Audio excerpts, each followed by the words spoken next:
खरीदता था जो लावारिस होती थी, क्योंकि मैं नहीं चाहता था कि उन लाशों की हड्डियां जमीन में गलकर मिट्टी बन जाए। जब तुम्हारा काम मुर्दों की हड्डियों से चल रहा था तो फिर मासूम लोगों की जानें क्यों ली? जो भी मेरे रास्ते में आया, जिसने भी मेरे कारोबार में दखल देने की कोशिश की, मैंने उसकी जान ली। सबसे पहले तो मैं उन कारीगरों को मारता था जो मेरा काम करने से मना करते थे, और फिर उसके बाद में उनकी हड्डियों से बर्तन बनाता था। और धवल धवल को क्यों मारा तुमने? धवल धवल धवल मेरा बहुत चहीता था, दाहिना हाथ था मेरा, लेकिन क्या करें, आप लोगों ने उसको पहचान लिया और धंधे की वजह से मुझे उसको मारना पड़ा। अब आज के बाद अपनी खुद की हड्डियों के अलावा और किसी की भी हड्डियों को महसूस नहीं कर पाओगे। मेरी हड्डियां मरने के बाद मैं अपनी हड्डियों से भी बर्तन बनाऊंगा। इस तपस्या को कोई भंग नहीं कर सकता। इसकी दिमागी हालत ठीक नहीं कोई है, भंग नहीं कर सकता। साइकेट्रिक ट्रीटमेंट की जरूरत है इसे। फिर अदालत ही तय करेगी इसे क्या सजा देनी है। ले जाओ इसे।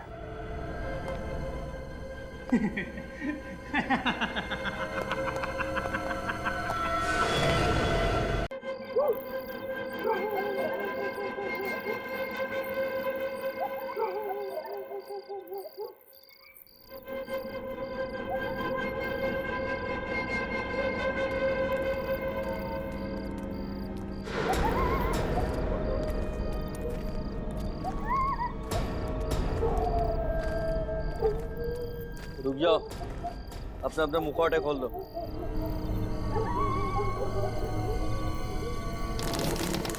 जाओ अंदर।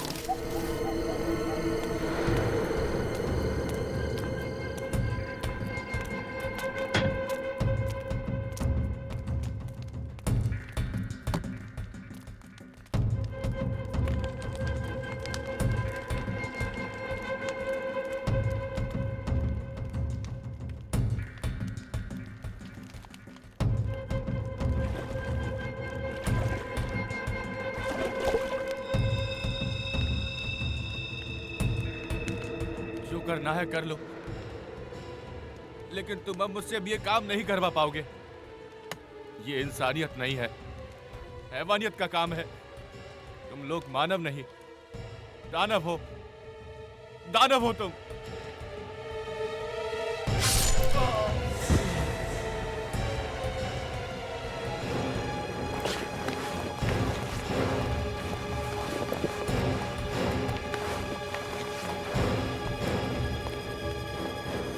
कान खोल कर सुन लो, जो हमारे खिलाफ आवाज उठाएगा उसे हमेशा के लिए सुला देंगे हम।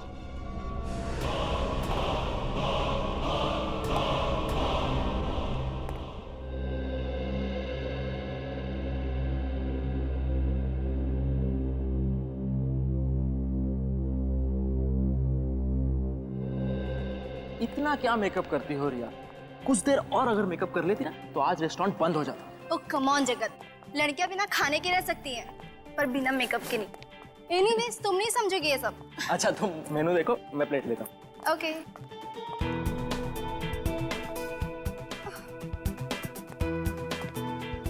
ये कितना ऑयली है, मैं नहीं खाऊंगी ये सब। रिया, थोड़ा खाने से कुछ नहीं होता है। नहीं, मुझे तो अपना 6 किलो वेट और कम करना है।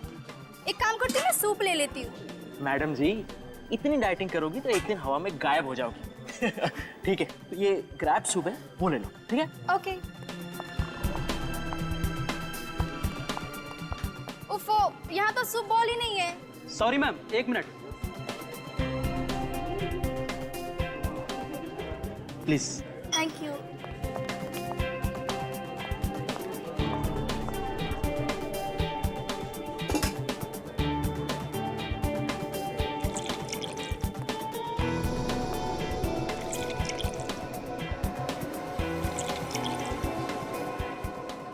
हो गया रिया? हाँ हो गया। चलो, कह रही थी तुम्हारे दीदी का कॉल आया था। दीदी का नहीं, मामा का फोन आया था। अच्छा, मम्मा का कॉल था। हाँ तो रिया क्या कह रही थी तुम्हारी मम्मा? अरे यार मैं तो तुम्हें बताना ही भूल गई। हाँ वो कह रही थी ना कि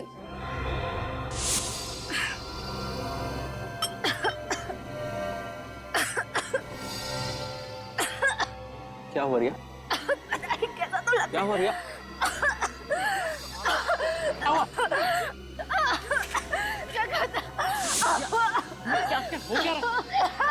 रिया संभालो अपने आप को। रिया रिया रिया रिया, खाना गले में तो नहीं अटक गया? आप सूप पी रही थी। रिया अरे पानी पिलाओ ना उसे। क्या हुआ है? रिया रिया, ये लो पानी। रिया पानी। ये तो मर गई है। रिया रिया उठो। रिया रिया रिया रिया उठो। रिया रिया, कौन है इस होटल का मैनेजर? सर मैं हूँ मैनेजर। तुम इस होटल के मैनेजर हो? क्या मिलाया था तुमने सूप में? सर हमने सुबह कुछ नहीं मिलाया था सर। तुम जाकर बावर्ची को बुला कर लाओ जल्दी। बावर्ची को बुलाने की जरूरत नहीं है, अब तो सीआईडी आएगी।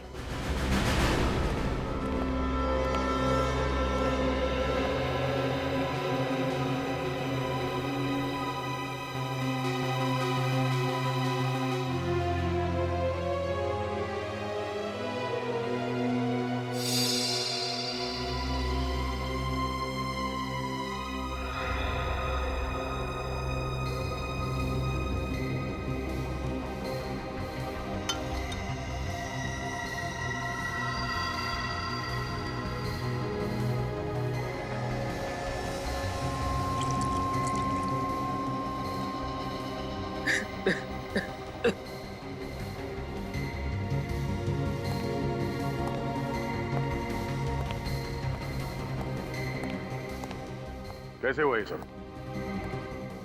सर, मैं और रिया इस डाइनिंग हॉल में जब दाखिल हुए तब तक रिया बिल्कुल ठीक थी सर। जैसे उसने ये सूप पिया और कुछ ही पलों में उसे बेचैनी होने लगी और ये सब कुछ हो गया सर। रिया को इससे पहले भी ऐसा कभी कुछ हुआ था? नहीं सर। कोई पुरानी बीमारी? नहीं सर, रिया बिल्कुल तंदुरुस्त थी सर। वो तो सर इन लोगों ने उस सूप में जहर मिलाया और मेरी बीवी को मार डाला सर। कमाल करते हैं आप। पिछले 2 घंटे से आप एक ही बात दोहराए जा रहे हैं। सर आप ही सोचिए, रिया मैडम ने जो सूप पिया है, हमारे बाकी गेस्ट ने भी वही सूप पिया है। सर अगर सूप में जहर होता तो बाकी लोगों पर भी तो इसका असर होता। आप लोग आपस में बहस करना बंद कीजिए। अच्छा, आप लोगों ने भी सूप पिया था तो आप लोगों को बेचैनी नहीं हुई? नहीं सर, अभी तक तो कुछ नहीं हुआ। पर मुझे इस औरत की लाश देख करके बेचैनी हो रही है। मैम, जो सवाल पूछा जाए उसका जवाब दीजिए आप। सॉरी सर, असल में मैं 2 बाउल भर के सूप पी थी, पर मुझे कुछ नहीं हुआ।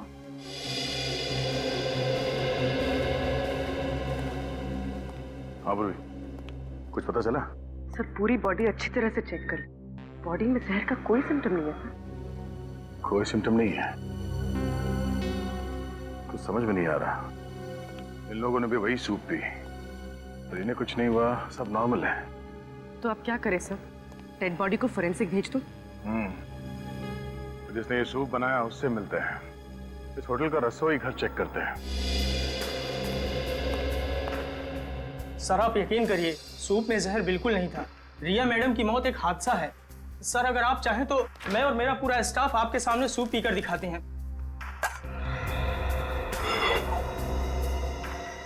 मैं आप लोगों को एक आखिरी मौका देता हूँ, सच बताओ।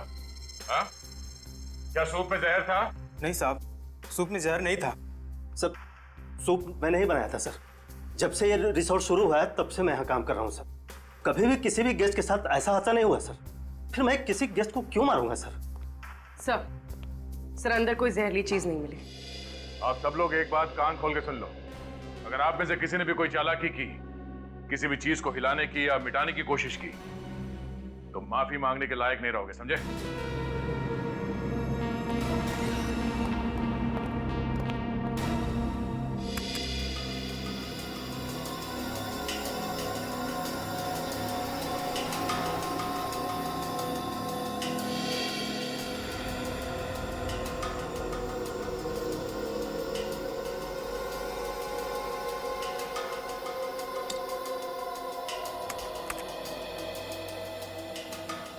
सर, इस बात पर तो कोई भी विश्वास नहीं करेगा।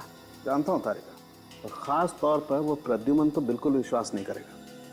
उसे समझाने के लिए तो ये सब कुछ दोबारा से करना पड़ेगा। क्या समझाना चाहता था तू साळुंकी? कि रिया के सूप में जहर था? जहर नहीं था बॉस, मैं रेहा का सूप और बाकी खाने की चीजें टेस्ट कर चुका हूँ। रेहा की मौत जहर की वजह से नहीं हुई। जहर की वजह से नहीं हुई तो फिर हुई कैसे मौत? एलर्जी से। एलर्जी से? हाँ बॉस, जैसे ही रेहा ने वो क्रैब सूप पिया, उसके फूड पाइप में स्वेलिंग होने लगी। वो सूजने लगा, जिसने ट्रैकिया पर प्रेशर डाला और उसकी वजह से इसका दम घुट गया और ये मर गई। तो अगर रिया की मौत एलर्जी से हुई है, जहर से नहीं, तो फिर इसके पति का शक भी सही नहीं है। कोई केस है ही नहीं बॉस, केस तो है। रिया का केस नहीं है, लेकिन एक और केस आप लोगों का इंतजार कर रहा है। वो क्या? तो होटल में से जो प्लेट, चम्मच और बोल आप लोग लाए थे, उसमें से एक अजीब बात पता चली है। अजीब बात मतलब? बताता हूं, आइए।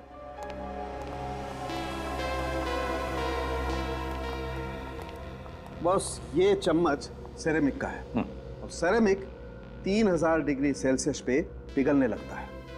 अब मैं इसे हाई टेम्परेचर बीम पर तोड़ता हूं। लेकिन सर, आप इसे तोड़ना क्यों चाहते हैं? क्योंकि ये ऊपर से सेरेमिक का है, इसके अंदर कुछ और है।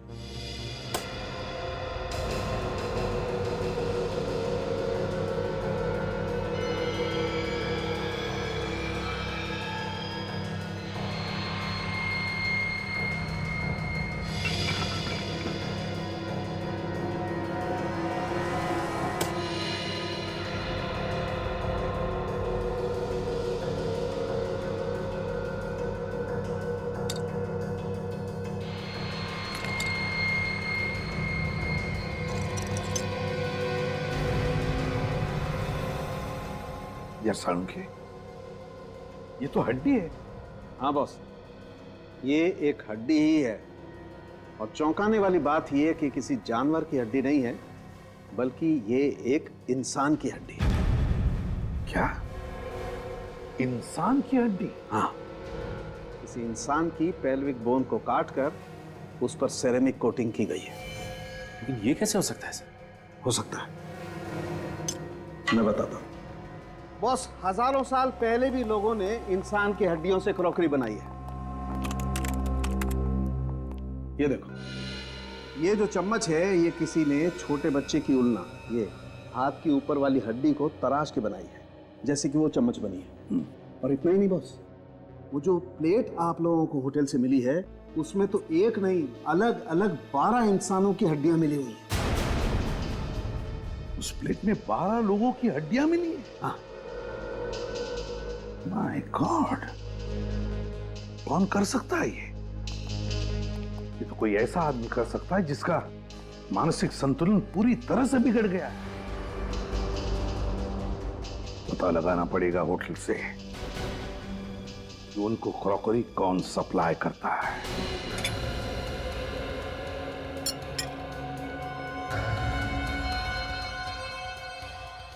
क्या सर, ये क्या बोल रहे हैं? इंसानों की हड्डियों से बने हुए बर्तन? हाँ, और ये सारे बर्तन हम ले जा रहे हैं ताकि चेक करके देख सके ये भी वैसे ही इंसानों की हड्डियों से बने हैं या नहीं। और अगर सब के सब जेल की हवा नहीं खाना चाहते हो तो जल्दी से बताओ, ये इंसानी हड्डियों से बनी क्रॉकरी इस रिसोर्ट में कहां से आई है? सर, हम तो बावर्ची हैं। सामान खरीदने और पसंद करने की जिम्मेदारी तो मैनेजर साहब की है। नहीं सर, मैंने ये क्रॉकरी बिल्कुल पसंद नहीं की सर। सर, आज एक सेल्समैन आया था सर, उसने ये सैंपल के तौर पर दिया। सर, महंगाई कितनी बढ़ गई है। इतने बड़े रेस्टोरेंट में भी क्रॉकरी का बजट नहीं है, सैंपल से काम चला रहे हैं। ये सैंपल की क्या कहानी है? हाँ सर, आज सुबह एक सेल्समैन आया था, उसने ये सैंपल दिखाते हुए कहा कि अगर ये क्रॉकरी सबको पसंद आ जाए तो इसे होलसेल में ऑर्डर कर देना। कुछ बताया उसने? किस कंपनी से आया था वो? हाँ, मैंने उससे कंपनी का नाम पूछा था तो उसने बताया कि उसके बॉस की कोई बहुत बड़ी कंपनी नहीं है, वो लोग कुछ हस्तकला का उनका छोटा मोटा कारोबार है। अगर उसे होलसेल में ऑर्डर की उम्मीद थी तो उसने अपना नाम, पता या फोन नंबर तो दिया ही होगा ना? हाँ सर, उसने अपना नाम धवल बताया था सर, और नंबर भी दिया है। सेल्समैन धवल?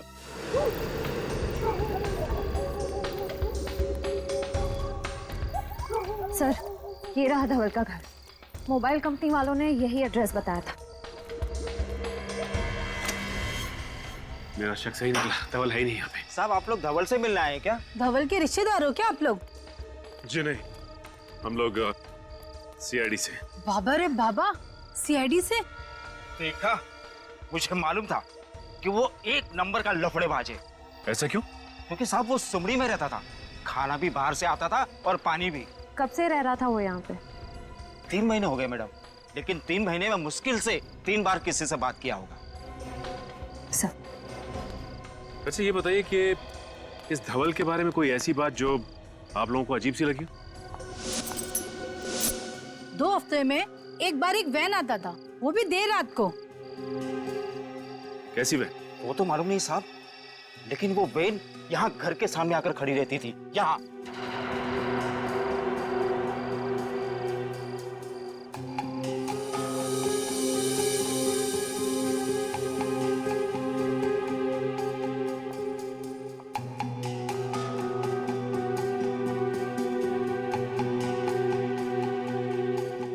धवल और दूसरा आदमी उसमें से बड़ा बड़ा कार्टून निकाल के घर के अंदर ले आता था। ठीक है, अगर आप लोगों की जरूरत पड़ेगी तो हम बुलाएंगे।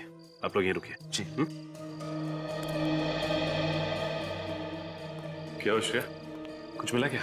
सर ये देखिए, शायद धवल की फोटो है ये। धवल की फोटो? इस फोटो को देखिए, क्या यही धवल है? हाँ साहब, यही धवल है।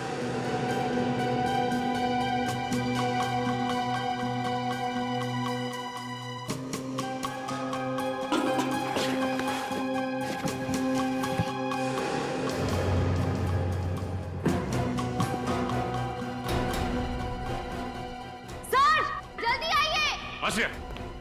सर! My God!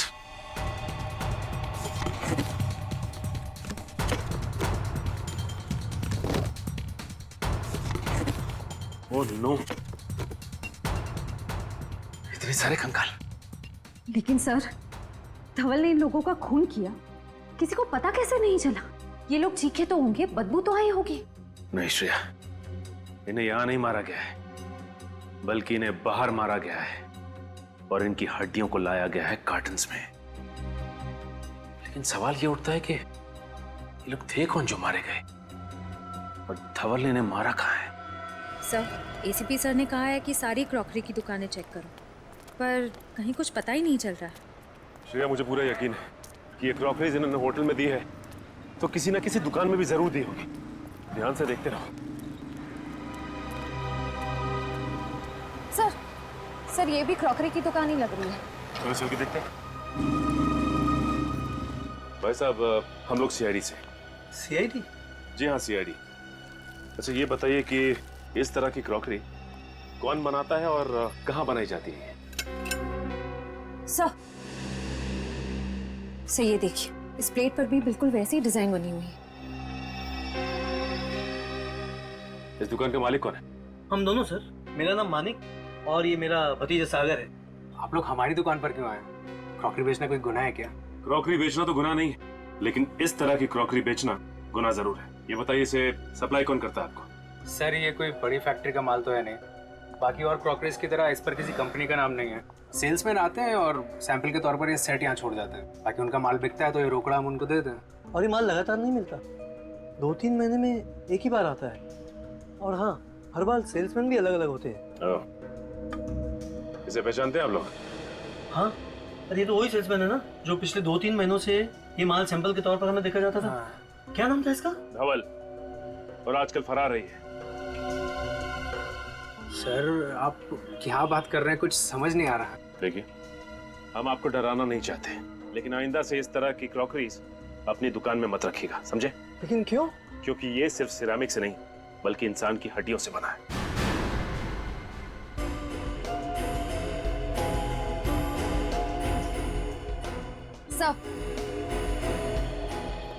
सर, ये देखिए, वैसी ही प्लेट है और वैसा ही बोल है। रिपेयर और रीपेंट करने के लिए पीछे रखा हुआ था।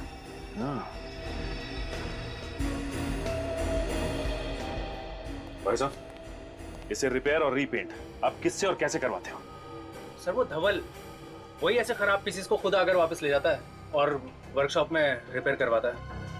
हाँ श्रेया, एक बार ये पता चल जाए कि ये कारीगर हैं कौन, तो सप्लायर कौन है ये खुद ब खुद पता चल जाएगा। सर, धवल के घर से जो खोपड़ियां मिली हैं उसके जरिए डॉक्टर साळुंके ने अब तक 15 लोगों के चेहरे बनाए हैं। सर, ये है वो लोग।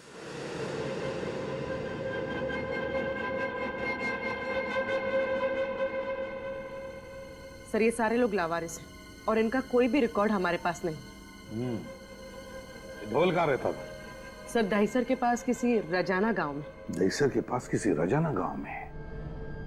इस रजाना गांव के पास तो कोई मुर्दाघर है, और ये जो कोई भी ये सब कर रहा है तो जरूर कहीं ज्यादा दूर नहीं जाएगा लाशों के लिए।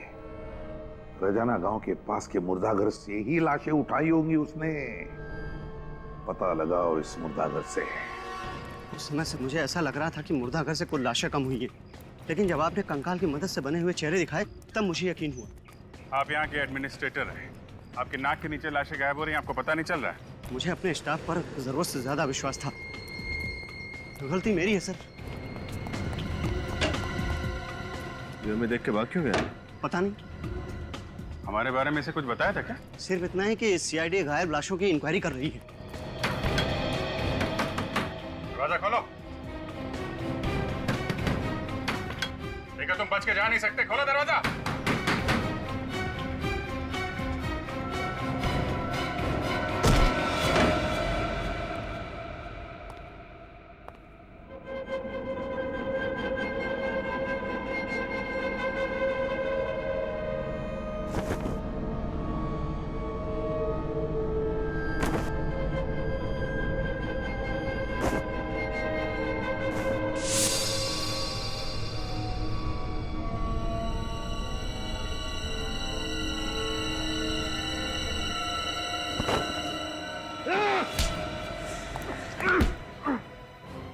रहने के लिए मुर्दों का सहारा ले रहा है?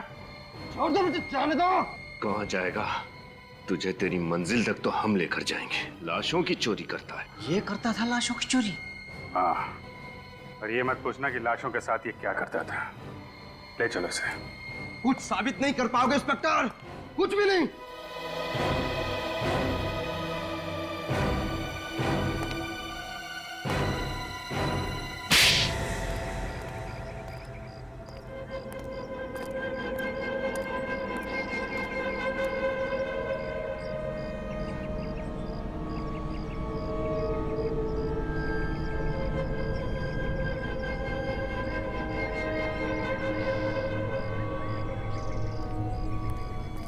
श्रेया, तुम्हें पूरा यकीन है कि यही वो जगह है?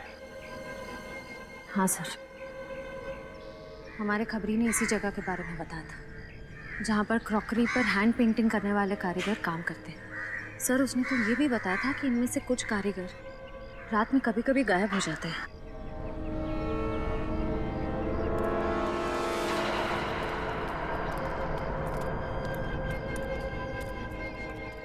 जी कहिए। हमें क्रॉकरी पे। देखिए मैम, हम क्रॉकरी नहीं बेचते, आपको शायद कुछ गलतफहमी हुई मैम। हम लोग तो बस यहाँ के कारीगर हैं और इसमें पेंटिंग करते हैं। हमें भी ऐसे कारीगर की तलाश है जो इस तरह की पेंटिंग कर सके। ये देखिए,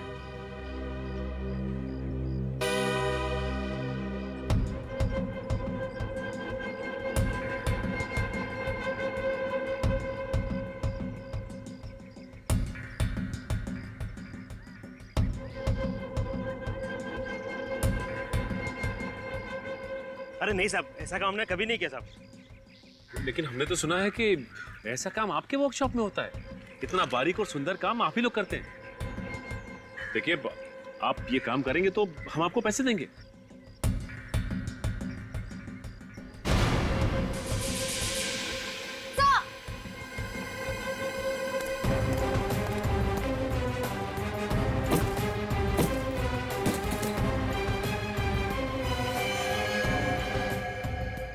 ये तो मर चुका है।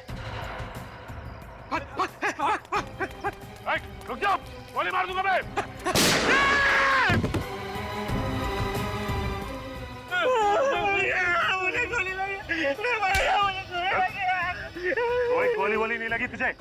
हवा में फायर किया मैंने। अच्छा, गोली नहीं लगी। बोल, धवल को क्यों मारा तूने? बोल। सर 5 घंटे से गाड़ी में बैठे हुए हैं sir. Ceramic crockery, ceramic flower vase, ceramic showpiece, ऐसी छोटी मोटी फैक्ट्रीज और वर्कशॉप में जा जाके हम लोग ने पूछताछ कर ली सर, कुछ नहीं मिला सर, और कुछ भी नहीं मिलेगा सर। तुम तो ऐसे बात कर रहे हो जैसे हम सीआईडी में सीआईडी वालों की मदद करने के लिए आए हैं। काम को लेकर इतना सीरियस होने की जरूरत नहीं। सर एसीपी सर को क्या जवाब देंगे? अरे भोले राजा, जवाब क्या देना है? कह देंगे सर मेहनत तो पूरी की थी, लेकिन नतीजा टाइम पे। सर अगर ऐसी बात थी तो हम लोग गाड़ी में इतना लंबा क्यों आए सर? हम गए नहीं गए किसी को पता भी नहीं चलता था, क्योंकि ये फैक्ट्री और वर्कशॉप की लिस्ट सिर्फ हमारे पास है, ब्यूरो में किसी भी कॉप के पास नहीं है। थोड़ा नाटक, थोड़ी नौटंकी करनी पड़ती। देख, हमारे यहाँ आने का फायदा क्या है कि अगर सीआईडी के पुराने वफादार ऑफिसर्स में से किसी ने भी हमारे फोन को ट्रैक करके उसे क्रॉस चेक किया तो कम से कम ये तो पता लगेगा कि हम लोग यहाँ आए थे। कितने स्मार्ट है सर आप। कोई नया डायलॉग बोल। अच्छा, एक फैक्ट्री है ये 1978 से बंद पड़ी हुई है, वहाँ मिट्टी के बर्तन बनते थे, चल के वो भी देख लेते हैं। सर वहाँ भी कुछ नहीं मिलने वाले, मुझे बहुत भूख लग रही है, सीधा लंच खाने चलते हैं। और तुम मुर्दाघर में लाशों की हिफाजत करने के बजाय उनका सौदा करते थे, हाँ या ना? हाँ सब किया था, लेकिन मैं तो सिर्फ लावारिस लाशों का ही सौदा किया करता था साहब, बस लावारिस लाशों का ही। धवल क्या करता था? क्या करता था वो लाशों की हड्डियों के साथ? सर उसने बताया मेरा एक बॉस है, वो इस हड्डियों से दुनिया की सबसे बेहतरीन क्रॉकरी बनाना चाहता है साहब, दुनिया की सबसे बड़ी बेहतरीन। कौन है धवल का बॉस? कौन है वो बॉस? बताओ। नहीं पता साहब, नहीं पता। माँ साहब मुझे कुछ नहीं पता साहब, मुझे कुछ नहीं पता साहब, मुझे छोड़ दो। ले जाओ इसे, ले जाओ इसे सचिन। और तुम दोनों धवल का खून क्यों किया? हमने खून नहीं किया साहब, हमने कुछ नहीं किया साहब, हमने कुछ नहीं किया तो फिर भाग्य क्यों मारा? साहब हम अपना काम कर रहे थे साहब, धवल जी तो गुंडों के साथ आए और कहा कि सीआईडी आ रही है, डर के भागने की कोशिश मत करना, नहीं तो सीआईडी वालों को शक हो जाएगा साहब। साहब पता नहीं अचानक क्या हो गया, धवल जी वहीं पे गिर गए साहब, और साहब गिरते वो मर गए साहब। बताओ, तुम्हें मालूम था ना कि वो क्रॉकरी इंसानी हड्डियों से बनती थी? हाँ साहब, हम गरीब आदमी है साहब, हमें क्रॉकरी पेंट करने का 20,000 रुपया मिलता था साहब। साहब हम मना नहीं कर सकते साहब, अगर काम करने से कोई मना करते ना साहब उनको भी मार के उनकी हड्डियों की क्रॉकरी बना देते साहब। है कहाँ ये फैक्ट्री?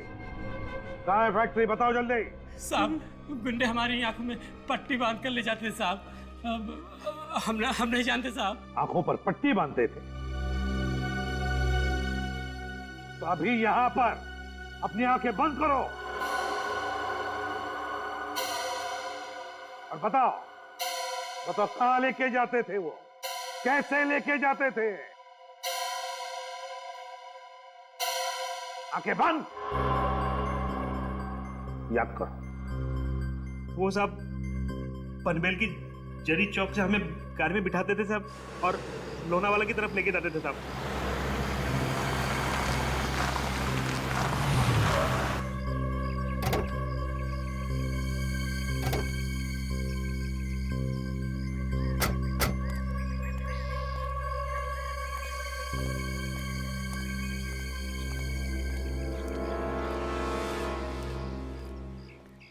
सर दिखने में तो कितनी बड़ी फैक्ट्री लग रही है ना। अब चलें यहाँ से सर, मुझे बर्गर खाने का बहुत मन कर रहा है, और वैसे भी उन लोगों को मालूम पड़ जाएगा ना कि हम लोग यहाँ पे आए थे। अब जब यहाँ तक आ ही गए हैं तो अंदर भी देख लेते हैं। आजा सर।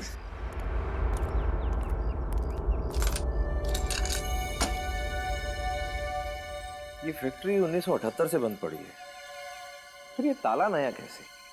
सर अभी तो आपने कहा था कि हम लोग सीआईडी का काम करने नहीं आए, तो ये ताला नया हो कि पुराना, आपको क्या फर्क पड़ता है?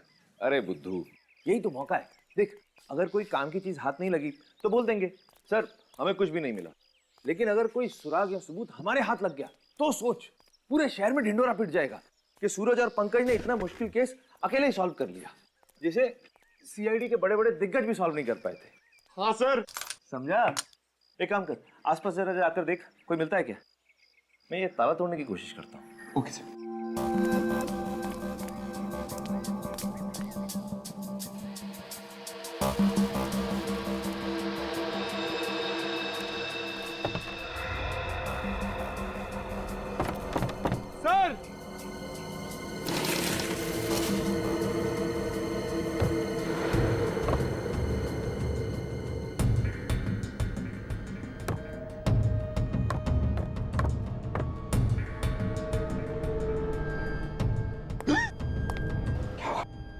सर हड्डी। चुप।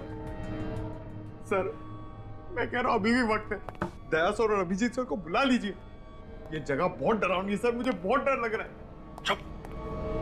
ऐसी छोटी मोटी तहकीकात के लिए उन्हें बुलाने की क्या जरूरत है? खुद कुछ नहीं करेंगे क्या? चुपचाप मेरे पीछे आओ, देखिए इस कमरे में है क्या।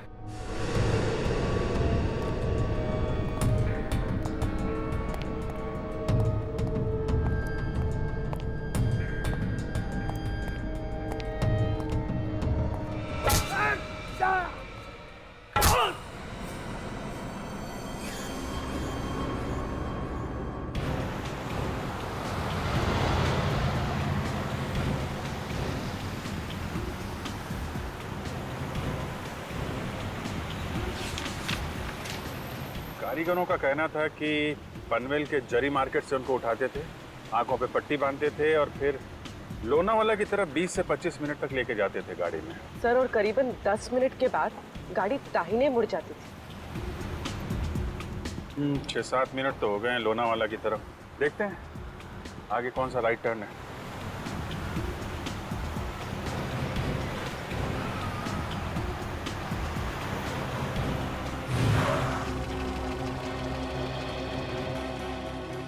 चिरंगी लेन, चिरंगी लेन, यही हो सकता है। इधर ले लो।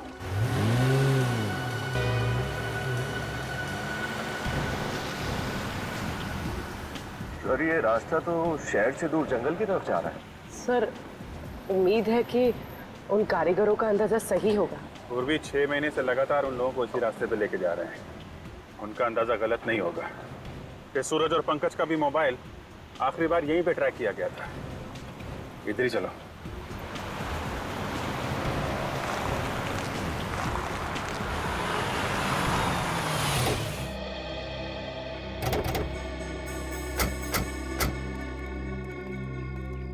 सर रास्ता बंद है यहाँ पर। करीब 25 मिनट हो भी गए। तो सर उन कारीगरों ने ये भी बताया था कि गाड़ी से उतरने के बाद करीब 5 मिनट तक उन्हें जंगल में पैदल ले जाया जाता। चलो फिर जंगल में चलते हैं।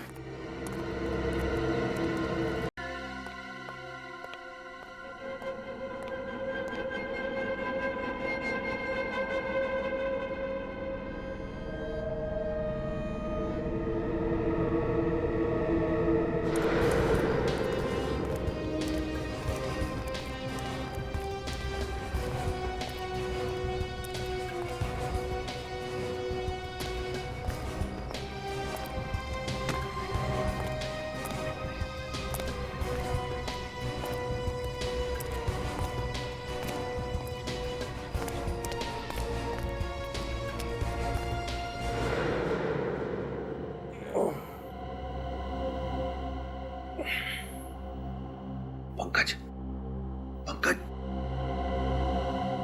पंकज, पंकज, उठ। चुप, चुप, धीरे बोल, धीरे बोल, धीरे बोल।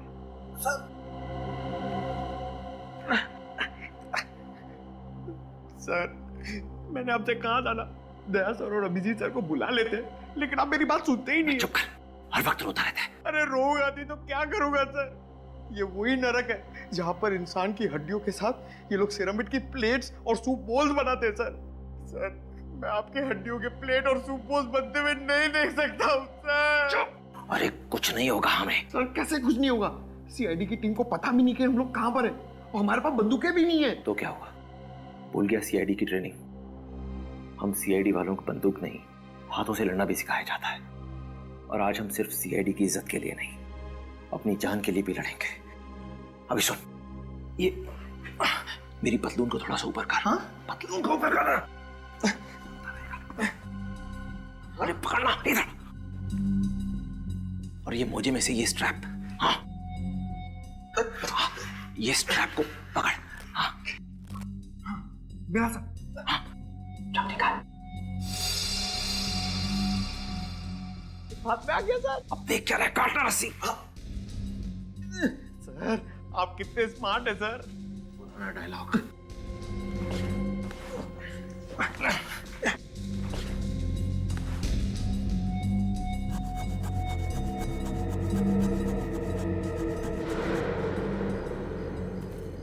सर, इतने बड़े जंगल में उस जगह को ढूंढना बहुत ही मुश्किल होगा। याद है उन कारीगरों ने कहा था ना कि जंगल में कुछ दूर चलने के बाद उनके शरीर पे पानी के छींटे पड़ते थे। सर यहाँ ना तो कोई नदी है ना ही कोई झरना। कुछ ना कुछ तो होना चाहिए। सर कहीं ऐसे तो नहीं कहीं कोई पानी का पाइप वाइप फट गया हो सकता है, ढूंढो।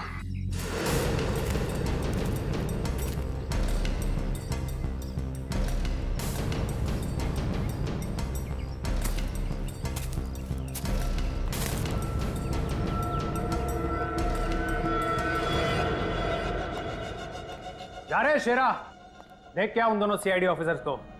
अब तक तो होश आ गया होगा, कब से तड़प रहा हूं उन दोनों से मिलने को। जा देख क्या जल्दी। Yes boss.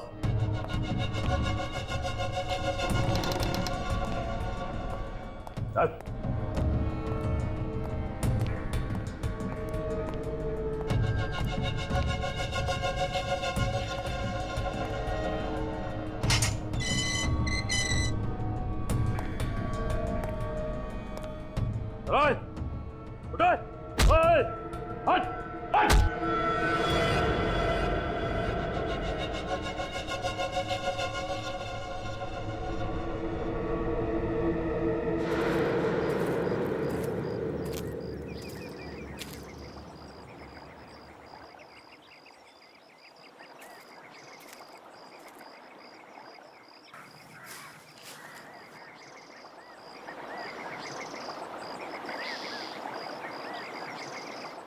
विनीत, पूर्वी।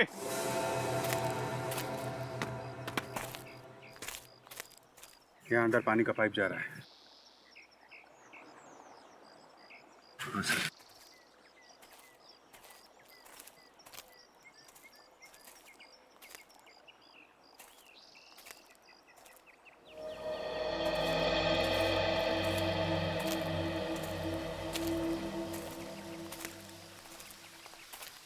ओह,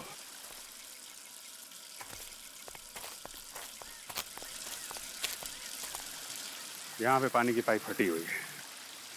तो लगता तो हम सही जगह आ गए। सही करो विनीत, यहीं कहीं आसपास होगी वो जगह। तो ये है वो जगह जहाँ पे सूरज और पंकज को कैद करके रखा है। चल चल फटाफट।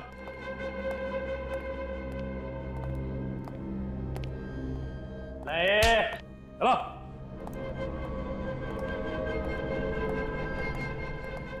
चल चल अंदर चल।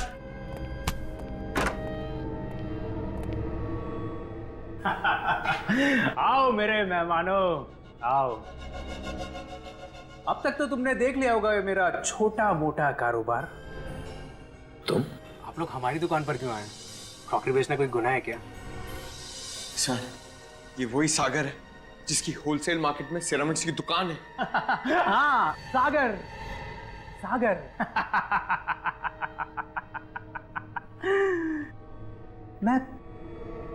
मैं प्यार का सागर हूं, दया और मानवता का सागर। दिल दरिया है मेरा। मैं तो सिर्फ एक समाज सेवक हूं। इंसानों का दिया इंसानों को ही लौटा देता हूं।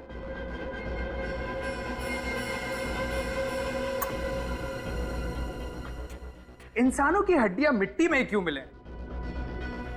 इन हड्डियों से बर्तन क्यों ना बनाए जाएं? हैं?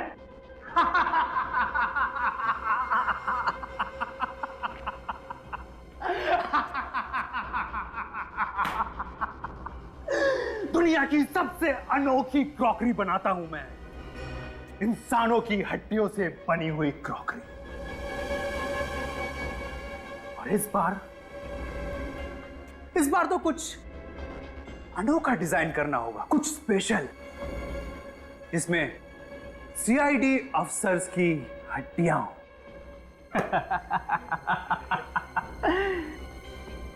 और उस रेंज का मैं अनोखा नाम रखूंगा। हाँ, सीआईडी स्पेशल रेंज। सब कुछ बिक जाएगा, सब कुछ बिक जाएगा। चुप! ये तू ठीक नहीं कर रहा है सागर। तुझे अंदाजा नहीं है कि हम सीआईडी वाले क्या कर सकते हैं। सीआईडी वाले नहीं, करूंगा अब मैं। शेरा, लेके जा इन दोनों को और जिंदा तेजाब में डाल दे।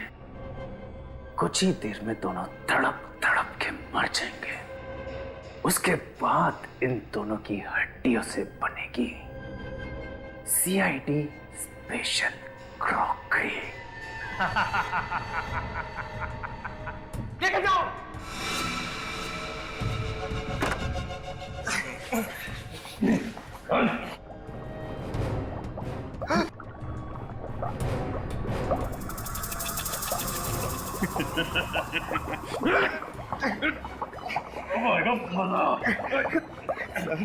और बर्दाश्त नहीं हो रहा सर।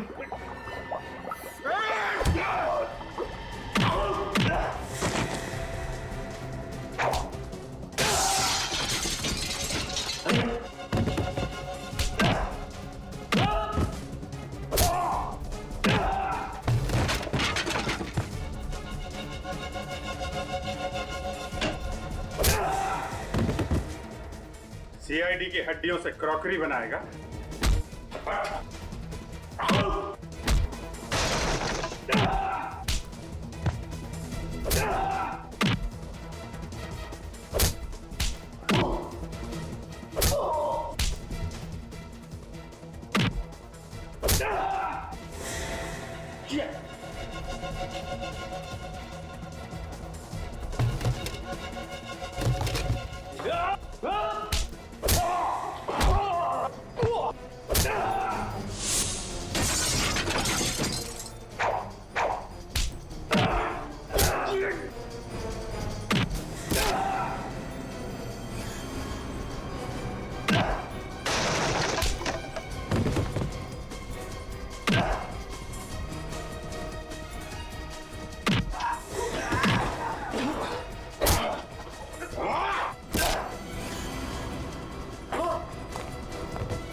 तेरा खेल खत्म।